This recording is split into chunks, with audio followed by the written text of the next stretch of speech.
The Lord be with you. A reading from the Holy Gospel according to John. Jesus said to his disciples, "I am the true vine, and my Father is the vine grower. He takes away every branch in me that does not bear fruit, and every one that does, he prunes so that it bears more fruit. You are already pruned because of the word that I spoke to you.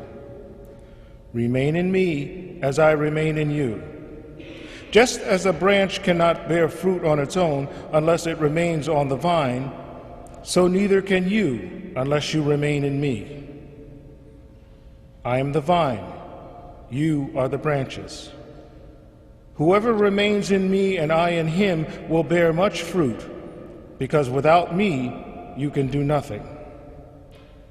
Anyone who does not remain in me will be thrown out like a branch and wither. People will gather them and throw them into a fire, and they will be burned. If you remain in me and my words remain in you, ask for whatever you want, and it will be done for you.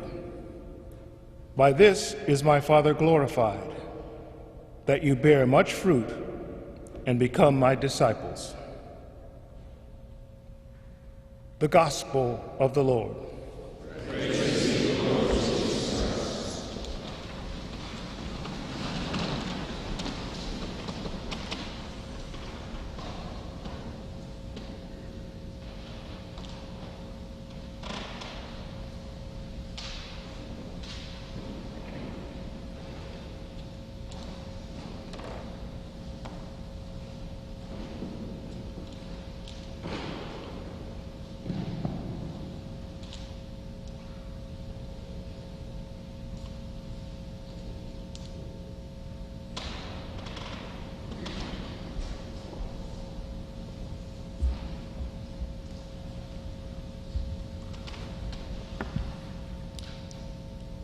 Dear brothers and sisters in Jesus Christ, my name is Bishop Edward Braxton.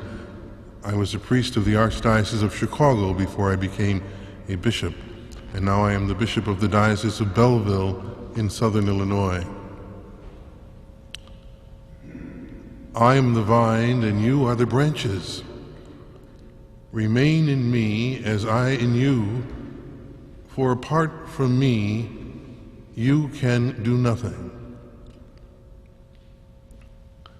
Next Wednesday, I will return to Chicago and join my brother priests who are ordained with me to celebrate a special Mass in the chapel of Quigley Seminary, where we all started many years ago. It will be the 40th anniversary for those who became priests on May 13th, 1970. No doubt it'll be a time of reminiscing, especially with those who did not become priests or, sadly, those who left the active ministry. But for us all, it will be a reminder that Christ is the true vine and we are the branches. And a reminder that apart from Christ, we can do nothing. And what is true of priests is true of mothers, fathers, husbands, wives, students, religious sisters, university faculty members, anyone who chooses to be a faithful follower of Christ. When I entered Quigley Seminary many years ago, I did not grasp fully the meaning of "apart from me, you can do nothing." At that time, entering the seminary for the Archdiocese of Chicago as a young high school freshman, I was the only person of color in my class. And many of the seminarians had come from neighborhoods where it never occurred to them that an African American could be a priest or even enter a seminary. And in my life as a priest and as a bishop, I've celebrated masses in many places where people have said, we didn't even know that there were African American priests or bishops because we never saw any. We thought whenever we saw a priest or a bishop of color, he was on a missionary appeal coming from someplace in Africa. The challenges of being a seminarian during those high school years and college years were great. fellow seminarians, even faculty members and others, suggesting all kinds of reasons why it didn't make sense for me to be a priest, or giving me experiences that made me feel I would be unwelcome as a priest, or saying that my future was predetermined. All they were going to do with you is put you in some poor parish on the south side. I am the vine and you are the branches. Apart from me, you can do nothing.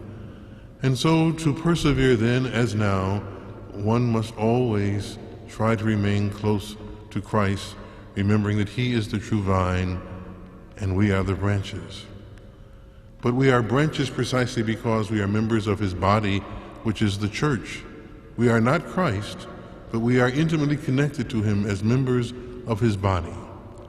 And a gathering such as this, where for some of you, you may see more African American bishops and priests than you have ever seen, and there are more still, but not that many more.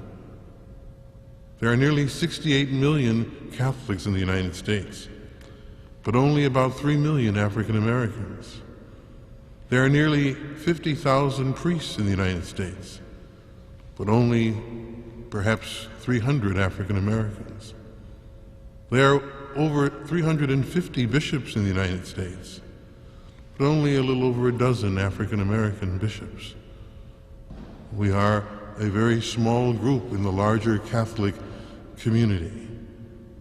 We gathered here to reflect on how to help young men from the African American community in a special way to consider serving the church as priests, to realize that they want to be a part of the true vine of Christ as branches. Doing so at a time when, knowing that the church is not Christ but the body of Christ, we have to remind ourselves that the vine, which is Christ, is not European. It's not Hispanic American, it's not African American, it's not Asian American, it's not white, black, brown, yellow. It is the universal vine of Christ that should welcome all to be engrafted as members, all to be branches.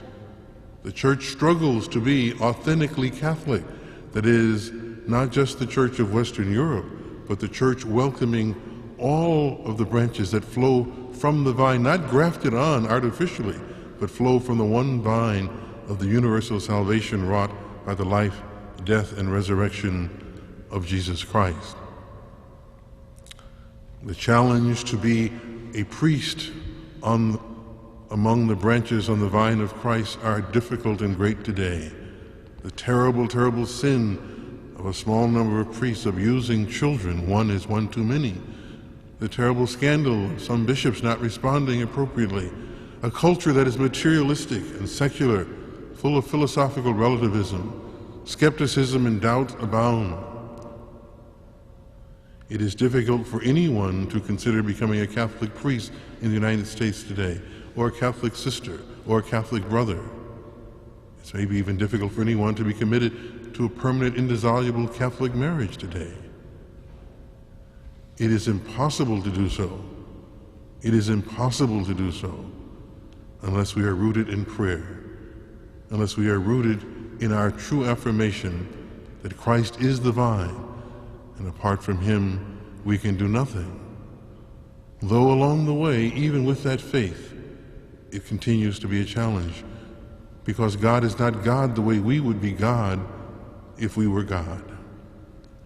So now we turn to the altar. We turn to the Eucharist. We turn to the bread that breathes and the wine that bleeds to receive this great gift of Jesus, the risen Lord.